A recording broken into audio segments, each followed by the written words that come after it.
Hello, everybody, and welcome back to Comic Edition. Today, we are in our fourth office hours, and we are so excited to talk to you. I'm Lindsay. And I'm Malcolm. And today, we have a lot to unpack. This week is a big one for every Marvel fan out there because tomorrow, on Thursday, Loki season finale for Season 2, Episode 6, the finale, as well as The Marvels hits theaters live everywhere tomorrow. Malcolm, how are you feeling today? I'm so excited. I can't hide it. I'm about to lose control, and I think I like it. No, I agree. I appreciate that the Marvel social media is letting us get excited for both. Earlier today, they posted like a give it to your teacher excusal, and I might just have to use that to stay out of the office. You know what I'm saying? Amazing. So with the upcoming release of these two projects, Lindsay and I have come up with a plan. Our plan is to see the Marvels first, and then after the Marvels, rush back home immediately and watch Loki's season finale. Controversial, but I think starting with the Marvels is going to be good for us. You know, no matter what, I think it'll be a fun time. And then we get to come home and maybe watch the destruction of the multiverse. Who knows? And if we're being transparent, if we are somewhat disappointed in the Marvels, which I anticipate I'll be extremely excited and satisfied, but if we are disappointed, then we feel like Loki is going to be our little buffer. Yeah, I feel like there's almost no way that the Loki finale is going to be bad, even if they don't perfectly stick the landing. But I think no matter what, we're going to have a lot to talk about. So to get started with that conversation today, of course, we have a few research questions that are going to guide us through. The first one, very official. What the heck is going to happen in the Marvels? Yeah, that sounds so academic. Would you like to go first? Sure. And you and I talked about this a little bit. This is going to sound bad, but I'm not necessarily too concerned about what's going to happen in the plot. Some of the early reviews say that there are stakes, others say there's still no stakes, and rather than really focusing my energy on that, what I'm really interested in is some of the cameos I think we're going to get. The recent trailers have made it pretty clear that there are going to be incursions, or at least one massive incursion. I'm sure we've all heard the rumors about maybe seeing Maria Rambeau, which would be cool for Monica, but I think this movie has a lot more in store for us in terms of cameos. One that I was thinking about while I watched the final trailer is I think we might see Wanda Maximoff here in this film. Ooh. Now, there's a lot of reasons for this, right? First off, we know that Monica's origin story really takes place during WandaVision. There is a connection and collaboration between these two characters previously, but I don't just think we're going to see who Wanda was, but maybe some implications for Wanda's behaviors, specifically because in the trailer, there's this one line that Monica says where she says she tore a hole in the multiverse, or excuse me, she tore a hole in space and time. And I think that they're talking about Wanda. I think this incursion is probably caused by some of the things like dream walking that Wanda was doing. Because I'm not sure if I'm fully convinced that this is all because of our villain in this particular franchise. Now, maybe a lot of it is, but I think there's got to be some overlap between the actions that Wanda took when she knew Monica. What are your thoughts? All right. So I'm very the opposite of that. I do think it's solely going to be on Dar-Benn. Okay. The whole point of showing us Thanos in this last trailer was to kind of give us some expectation for this villain, because we've never seen Dar-Benn. We don't know what Dar-Benn can do, but once Dar-Benn gets Bengals, I feel like they will have some impact that will allow her, and I think that's what we've seen to tear a hole in that reality, because I think that the Bengals are based off of the Negabands from the comics, which have a time-space type of transportation thing going on anyway. So I think they've modified their power, and that's what she's going to do. No, but in no way am I saying that I don't think Dar-Benn's going to have like a role in this film. I just think that we may start to find out that these incursions are so possible, or maybe that these things have even started to unfold because of WandaVision and because of some of Multiverse of Madness rather, and some of Wanda's actions there. Yeah, but I do agree with you though that the cameos are probably the thing that I'm most interested in at this point. But I just had a thought. We probably should be more concerned with who's coming through. If their reality is bleeding into ours, whose reality and who are we going to see, which is still relevant in terms of cameo. Well, and in support of my own theory here as well, if we do see someone like Maria Rambeau come back from the 838, which is that theory, there was a Wanda in that world who had to like murder all of these people because she was being controlled by our Wanda. And so I think it could be really interesting or compelling if we do get that between the 838 and the 616, that it could have some ramifications there. So I'm pretty high on that. I'm pretty convinced. But who do you think we're going to see, Malcolm? I have no clue. Like I like that. I love to live in this space where I feel like I have no clue. Um, just because of Multiverse of Madness, when they showed us the Illuminati, like I have a clue. I know exactly what's going to Yeah. happen, but there's a multiverse of possibilities in terms of who it can be. Um, just I was surprised to see Valkyrie in the Yeah. trailer. It's like Why I just Valkyrie? And so like we had that a couple moments between Captain Marvel and Thor before, and so I understand how the worlds might be connected, but seeing Valkyrie, interesting. also understanding that Valkyrie is one of our familiar heroes that's left and operating on Earth. Right. Um, and maybe we get a tie-in or something significant from Thor: Love and Thunder, maybe something to bring that into the fold. I would love to see an Eternal. That'd All be right. cool. I don't know what the connection is, but I'd love to see it. Yeah. Well, that's right. We see a lot of images in the trailers of like Earth having like shields go down or getting attacked in certain places. And at some point in that, like if we get a good enough shot of the ocean, we might just be able to see Tiamat. And so seeing the connection there certainly is at least in the realm of possibility for us. And you and I have talked about it a lot, but one of the big flaws of phase 4 has really been the marketing with things like the Illuminati. The fact that we knew Professor X was in the movie before we got to the movie really took that moment away from us. And I kind of like you said, not really knowing what to expect here. Because whether it's Wanda or whether it is, a character from Ant-Man or whoever, I think I'm gonna be really excited just because I don't know coming in. Yeah. And I'm just like, oh, it's an Easter egg. No, it's the actual whole pack of eggs. It's a dozen. It's all the eggs. They're not showing the Easter one. So it's like, oh, well, that's disappointing. It's a full basket. Yeah. There you go. All right. So that any final thoughts on the Marvels before we transition? Not just yet. Not just yet. Let's go ahead and move on to our second research question, which is looking at the other half of our Thursday night. How is Loki going to stick the landing? Will it stick the landing? What do you think is going to happen in episode 6 of season 2? I have so many thoughts. So many thoughts. All right. So we're going to end up with a Kang, clearly. Right. I'll just go wild. I'll just go to the false pieces of my mind. Kang is going to kill Kang. Kang is going to kill Victor Timely. I saw, I don't know who it was. New Rockstars, Everything Always. Screen Crush. Somebody had the theory similar to your theory that Kang was spread out into all of time, and that one of his versions is going to come back, and they're going to wind up pulling back Kang from Quantum Mania. Yeah, that would be really cool. Victor Timely is still there or whatever. Then maybe he murders Victor Timely, or they just simply pull him out instead of Victor Timely. Right? Yeah. Which is the interesting thing about the aura extractor that we've been dealing with this season, the temporal aura. We've learned a lot of mechanics about what's going on scientifically or in the science fiction world that we live in terms of what happens when you get pruned. You're getting disassembled and reassembled, and we have these conversations very early on. The idea of spaghettification as well, and pulling the aura and what that looks like. And I really do think there's going to be some type of wire crossing with that, whether it's intentional or unintentional. You know that I very firmly believe we are just walking right along He Who Remains his path right now that he set out before us. So I do think that this season is going to end with us going back to that moment in the Citadel. And I think that Loki's going to try a bunch of things, and he's going to have to keep time slipping, and he won't be able to save it, and he'll have to go back to the exact moment and stop Sylvie from killing him. I'm not sure what that'll look like. I'm not sure how that'll happen, but I do think that that is going to be the arc at the end, or maybe even in the middle of the episode, because to some degree you have to resolve that. It's the now what. But maybe that now what is what launches us into a Loki season 3 eventually. It could be satisfying for me anyway if we undo that and see Loki have to go back to that point. I just saw, but satisfying in like a kind of way, I just saw a report that there will not be a season 3. We don't know that for sure. It's not what's been said out by the producers is that it's self-contained enough where it wouldn't need a season 3, not that there won't be one. And I do think that a story like that would be contained enough because it kind of mirrors season 1 that it wouldn't necessitate a second season or a third season, but that it could open the door to one. Which Marvel works in trilogies. It would make sense to me to do that.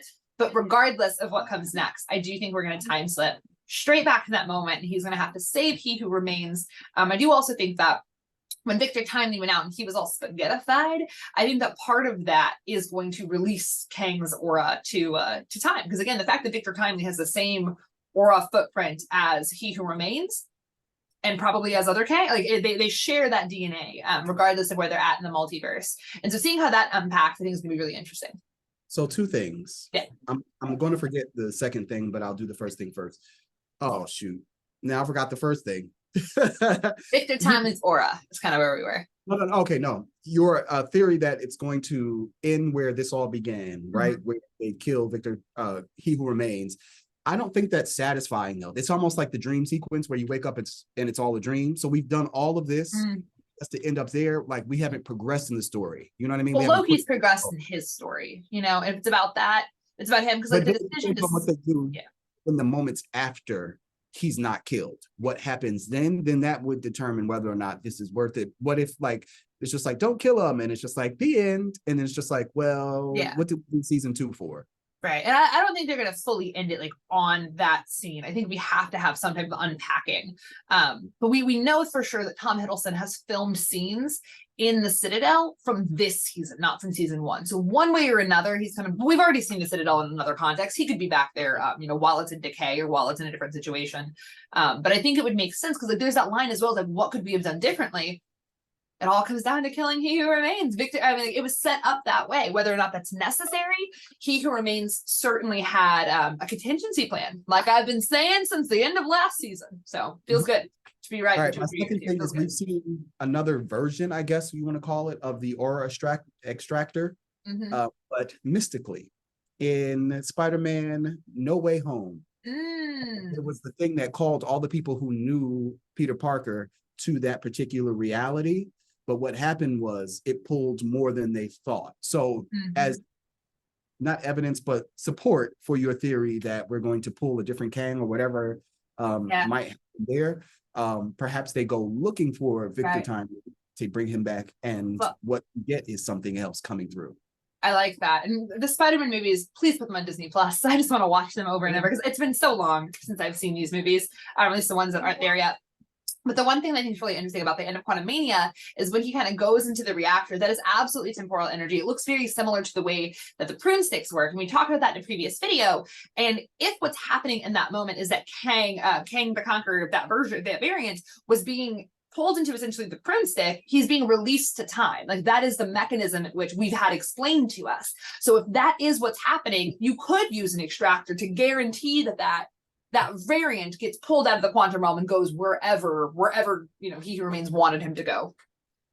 Yeah.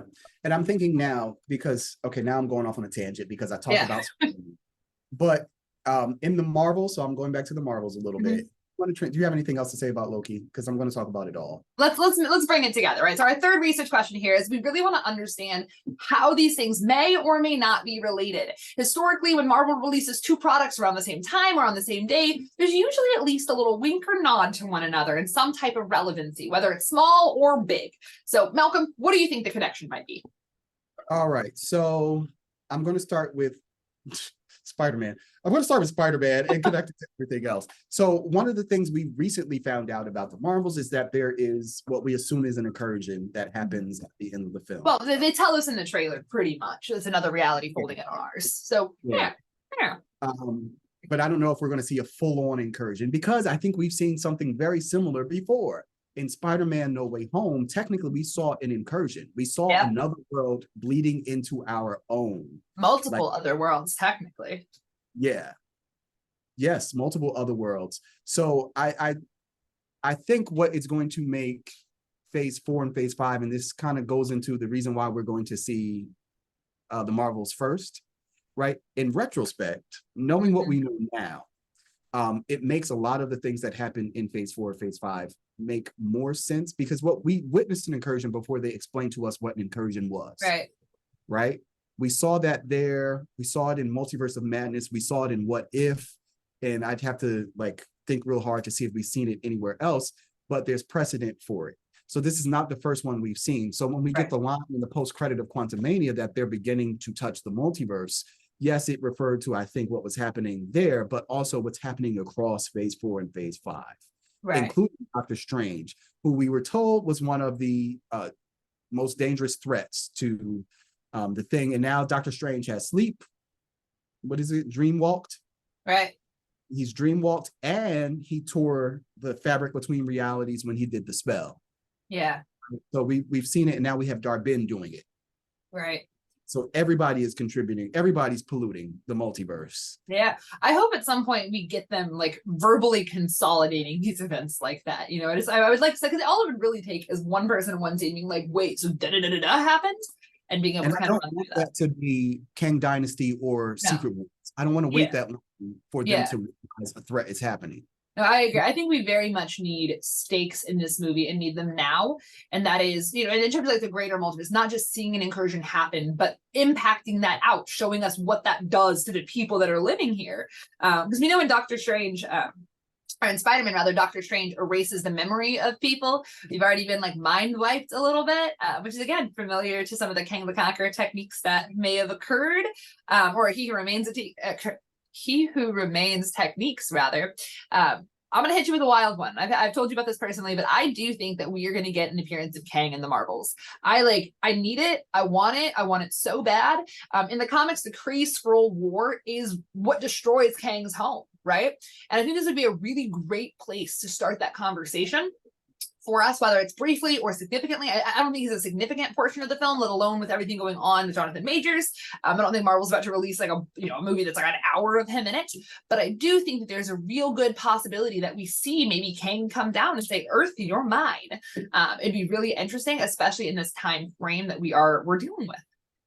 The only way I can make that make sense is if that's who's coming through the Terran reality. You know what I mean? Yeah. Like she accidentally lets, or purposefully, I'm saying accidentally, but Thanos definitely was pulling puppet strings to make things happen. She could be controlled by a Kang variant, you know what I mean? Like reaching to her.